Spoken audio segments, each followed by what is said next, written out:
Is a story about friendship, a story about finding yourself, and that's kind of what my character Red goes through throughout the film. You know, she's the daughter of the Queen of Hearts, and you can imagine it's a little difficult living with such an iconic villain and having that as your mom. So Red goes through many trials and tribulations and dealing with those tricky waters of having this mom that she doesn't really see eye to eye with.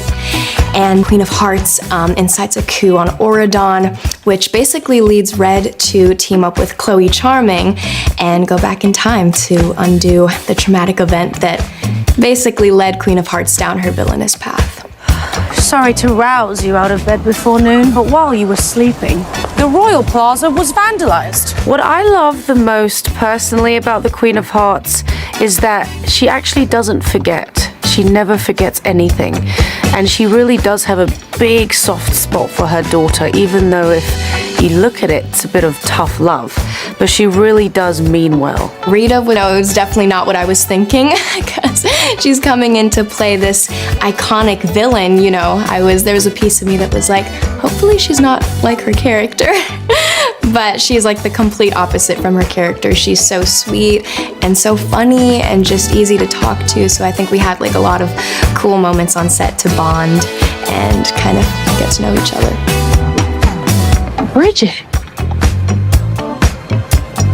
I didn't expect to see you here. Bella.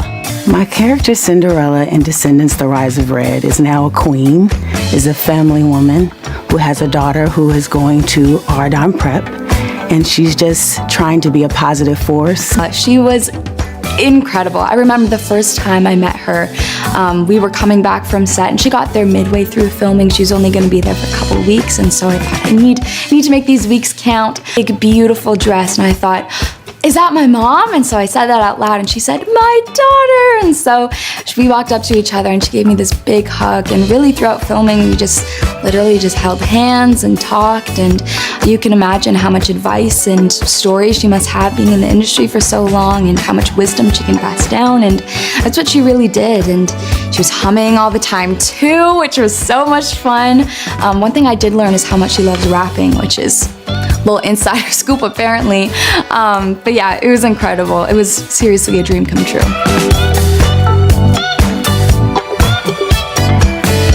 Since the previous Descendants films, Uma has changed in a lot of ways. She's a lot more settled at this point in her life.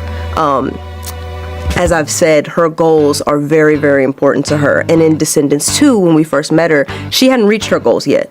She felt like she was being overlooked and she was not being seen. And that's really where What's My Name came from. She was looking for some sort of affirmation, you know, that she was important too, and that she deserved to be in Auradon and to be given an opportunity as well. So now that she's free and everyone on the Isle of the Lost is free, the barrier is down, and everyone is able to go to Auradon now, she's chilling, you know? She's a lot more settled. Hi, I'm Chloe Charming. You must be Princess Red of Wonderland. I've always wondered what it's like over there. Chloe's relationship with Red, that is certainly a relationship. It starts out very, very rocky. Chloe is a very extroverted person and she loves meeting new people, and so to have another friend from another kingdom, another princess at that, was this big deal because she's never been in a situation where she was able to connect to that level. So she was so excited to meet Red, and then Red shut her down and said, oh, I could introduce you to a Jabberwocky, this monster that eats little annoying girls. And of course, Chloe took that to heart because that's what the purpose was of that line. And throughout the movie, we see them getting closer together. And I think at the end, we realize that they really need each other to become the people that they really need to be, make each other full in a way. I'm a rebel, I'm a menace, I'm a one-girl riot. Yeah, yeah, yeah. The music music in this film. It's so gorgeous, and I feel like one thing I really love about our soundtrack is it really marks these pivotal moments in the story. Red is one of my favorite numbers in the film, and I mean, it's this explosive number. It's bold and it is fierce, kind of who Red is. She's very bold, very fierce, and I think it gives people a really cool look inside the world of Wonderland as well, and kind of the trouble and mischief that Red gets up to.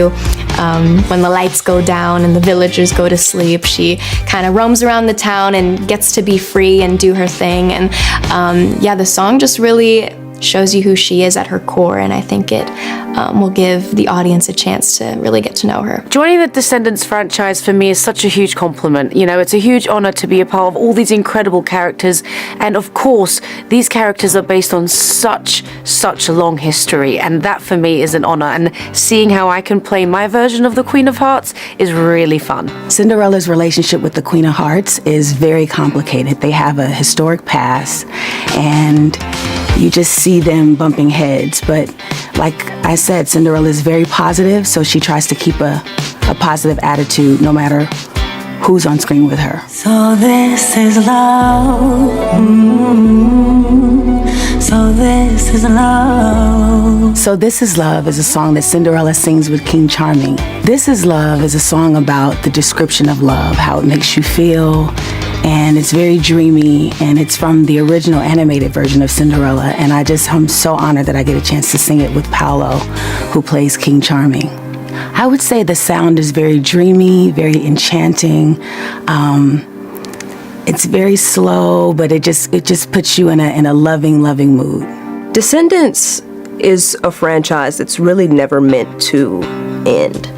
It's always meant to keep going because there are so many villains and they all have children, and also there are always new Disney princesses being introduced, you know, and very creative people coming up with a bunch of different characters, and with that you also get a lot of new villains. So it's really something that could go on forever. That's always how I've seen it. It's huge, and I'm very happy to be a part of it, but this film just continues it in that way. You see new villain kids and their journeys and their story.